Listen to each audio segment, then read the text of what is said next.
네, 오늘 저희가 살펴볼 소식은요. 김민석 후보자 인사청문회 관련 소식들입니다. 이게 뭐 겉보기에는 그냥 일반적인 절차 같은데 보내주신 자료들 보니까 열기가 좀 대단하더라고요.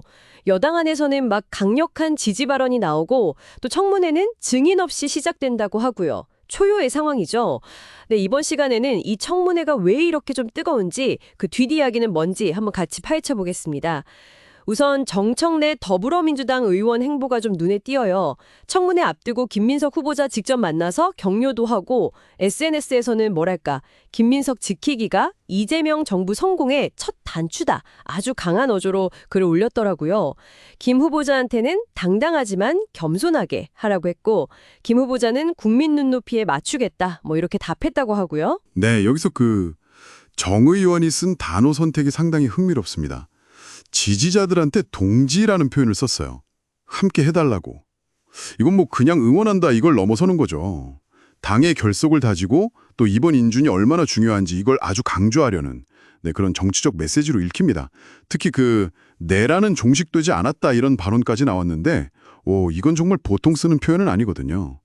네, 국가 정통성에 대한 어떤 도전 이런 걸 얘기할 때 쓰는 아주 강한 표현인데 이걸 썼다는 건 현 상황 자체를 정권 교체를 이제 완수해가는 그런 계속되는 투쟁 과령으로 본다는 거겠죠. 그만큼 좀 절박하거나 아니면 아주 강하게 밀어붙이겠다 이런 의지의 표현일 수도 있고요.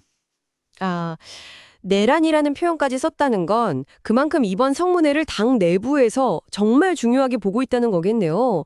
그렇죠. 같은 당 박찬대 의원도 그 성경 구절 인용하면서 김 후보자 엄호했잖아요. 죄 없는 자 돌 덩져라. 딱 이렇게 방어벽을 치는 모습이네요. 맞습니다. 여당 내부에서는 이렇게 좀 결속을 다지는 분위기가 딱 형성되고 있는데 근데 또 정작 청문회 자체는 시작부터 좀 삐걱거리고 있어요. 국민의힘이 신청했던 증인이 5명인데 전원 불출석하게 됐어요. 그래서 증인 없는 청문회가 열리게 된 거죠. 이거는 뭐 정말 이례적인 상황입니다. 네, 증인이 없다. 그러면 그 의혹들을 제대로 검증하기가 좀 어렵지 않나요? 야당 입장에서는 상당히 답답할 것 같은데요. 그렇죠. 벌써 증인 채택 문제, 또 자료 제출 부실하다 뭐 이런 논란으로 여야 간의 신경전이 상당했거든요.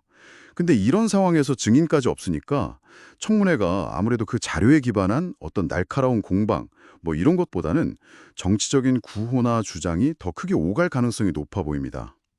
국민의힘은 특히 김 후보자 출판 기념회 관련 의혹 같은 이른바 돈 문제, 이걸 집중 검증하겠다 이렇게 벼르고 있거든요. 그래서 아주 치열한 싸움이 예상됩니다. 그렇군요. 정리해보면 한쪽에서는 막 동지 외치면서 총력 방어 태세고 다른 한쪽은 핵심 증인도 없이 약간 깜깜이 검증을 해야 하는 상황이고 야, 정말 이례적이네요, 이거. 네, 그래서 이 청문회는 단순히 총리 후보자 한 명 검증한다 이 차원을 넘어서는 거죠.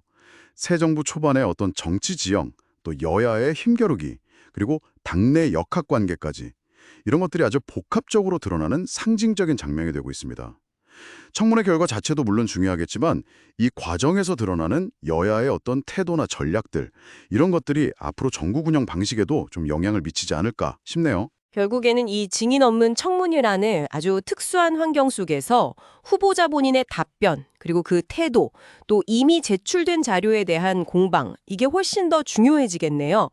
여러분께서도 이처럼 팽팽하게 대치하는 상황에서 과연 무엇이 김민석 후보자의 임명의 결정적인 변수가 될지, 또 이 과정이 보여주는 우리 정치의 현주소는 무엇일지 한번 깊이 생각해 보시면 좋겠습니다. 기자님, 오늘도 함께 해주셔서 감사합니다. 네, 감사합니다. 다음 에피소드에서 뵙겠습니다.